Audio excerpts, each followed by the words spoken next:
মৰমৰ ছাত্ৰ-ছাত্ৰীসকল, ভাষা জ্ঞানৰ আন এটা অনুচ্ছেদ মই তোমালোকক বুজাই ইয়াৰ কুৱেশ্যন আনচাৰখিনি সলভ কৰি দি আছোঁ। কি আছে লিখা? শিখসকলৰ দশম গুৰু আছিল গুৰু গোবিন্দ সিং। তেওঁ পাবনাত জন্মগ্ৰহণ কৰিছিল। তেওঁৰ দেউতাক টেগ বাহাদুৰ এজন মহান ব্যক্তি আছিল। সৰুৰে পৰা গুৰু গোবিন্দ সিঙৰ গাত এক ঐশ্বৰিক শক্তি আছিল।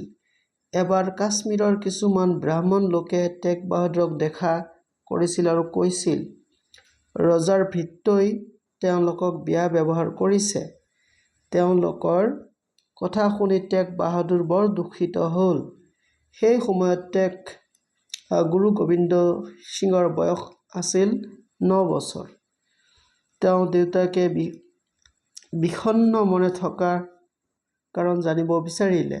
দেউতাকে ক'লে যে ব্ৰাহ্মণসকল পৰিত্ৰাণৰ উপায় বিচাৰি তেওঁ চিন্তা কৰি আছে।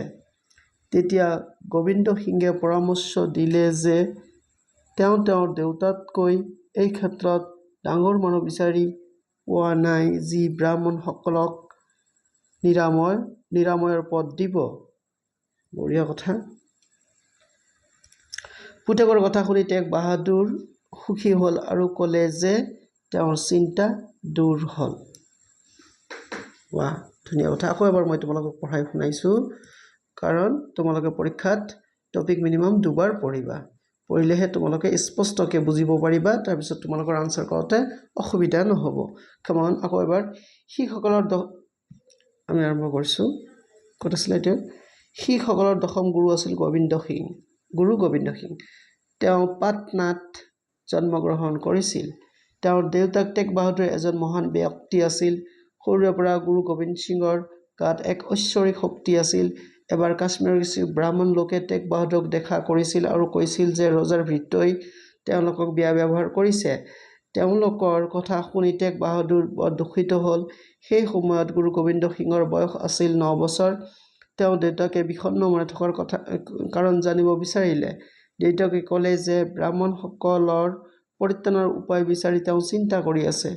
তেতিয়া গোবিন্দ সিঙে পৰামৰ্শ দিলে যে তেওঁ তেওঁৰ দেউতাতকৈ এই ক্ষেত্ৰত ডাঙৰ মানুহ বিচাৰি পোৱা নাই যি ব্ৰাহ্মণসকলক নিৰাময়ৰ পথ দিব।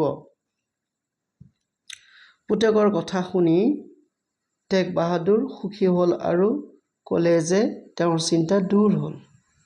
ফাইন। এতিয়া আমি আৰম্ভ কৰিছোঁ কুৱেশ্যন আনচাৰখিনি।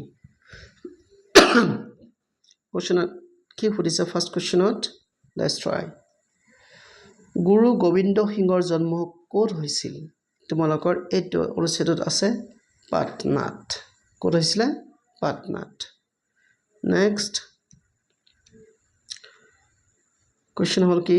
গুৰু টেগ বাহাদুৰ কোন আছিল? কোন আছিলে? গুৰু টেগ বাহাদুৰ গুৰু গোবিন্দ সিঙৰ দেউতাক আছিল। কোন আছিলে?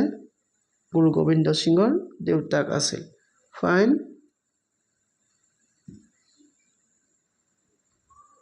কোন আছিলে? গুৰু টেগ বাহাদুৰ। জাষ্ট এ মিনিট ৰ'বাচোন।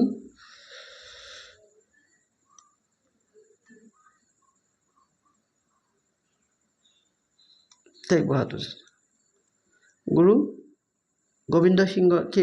তেনেহ'লে আকৌ এবাৰ কৈছোঁ, গুৰু টেগ বাহাদুৰ কোন আছিল? গুৰু গোবিন্দ সিঙৰ দেউতাক। সেইটোৱে হ'ব। টপিকত বিচাৰি পাইছোঁ মই। নেক্সট কুৱেশ্যনটো হ'ল তোমালোকৰ এনেকা যে টেগ বাহাদুৰ কিয় দুখিত হৈছিল? মানে গুৰু গোবিন্দ সিঙৰ দেউতাক কিয় দুখিত হৈছিল? গুৰু গোবিন্দ সিং ঘৰলৈ নহাৰ বাবে শত্ৰুৱে তেওঁক আক্ৰমণ কৰিছিল। ৰজাৰ ভৃত্যই কাশ্মীৰৰ ব্ৰাহ্মণসকলক বেয়া ব্যৱহাৰ কৰিছিল। ঔৰংগজেবে খবৰ পঠিয়াইছিল। কোনটো হ'ব ৰাইট এনচাৰ? গ নম্বৰটো। ৰজাৰ ভৃত্যই কাশ্মীৰৰ ব্ৰাহ্মণসকলক বেয়া ব্যৱহাৰ কৰিছিল। Next question. পুতেকৰ কথাত টেগ বাহাদুৰ কি হৈছিল? খঙাল হৈছিল, সুখী হৈছিল, ৰসিক হৈছিল, বিদ্ৰোহী হৈছিল। কোনটো হৈছিল? সুখী হৈছিল। টেগ বাহাদুৰৰ কথা শুনি, গোবিন্দ সিঙৰ কথা শুনি টেগ বাহাদুৰ সুখী হৈছিল তাৰমানে। ইয়াত তোমালোকৰ কুৱেশ্যন এটা আছে, ভাল কুৱেশ্যন। ভাল কামৰ বিপৰীত অৰ্থ কি? কি হ'ব তোমালোকৰ লেতেৰা কাম বেয়া তাৰপিছত অপবিত্ৰ নিম্ন স্তৰৰ কি হ'ব বেয়া কাম হয়নে বেয়া কাম এইখিনিতে মই তোমালোকৰ মূৰত এটি কোৱেশ্চন দিবলৈ বিচাৰিছোঁ তোমালোকে কোৱেশ্চনটোৰ আনসাৰ কমেন্টত দিবলৈ চেষ্টা কৰিবা কোৱেশ্চন হল এটা কি কোৱেশ্চন নম্বৰ 1 গুৰু গোবিন্দ সিং লিখি দিছো ৰবা গুৰু গোবিন্দ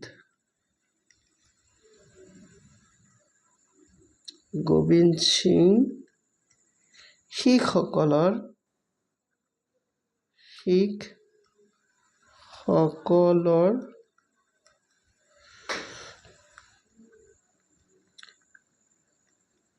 কিমানতম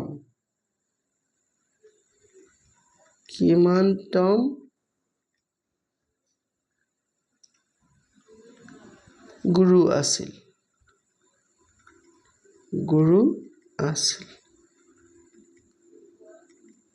তোমালোকে এই টপিকটো যিয়ে পঢ়িছা বা এই ভিডিওটো যিয়ে লক্ষ্য কৰিছা তোমালোকে আনসাৰ দিবলৈ সক্ষম হ'বা অপচন কেইটা মই তোমালোকক দিছো 1 নম্বৰ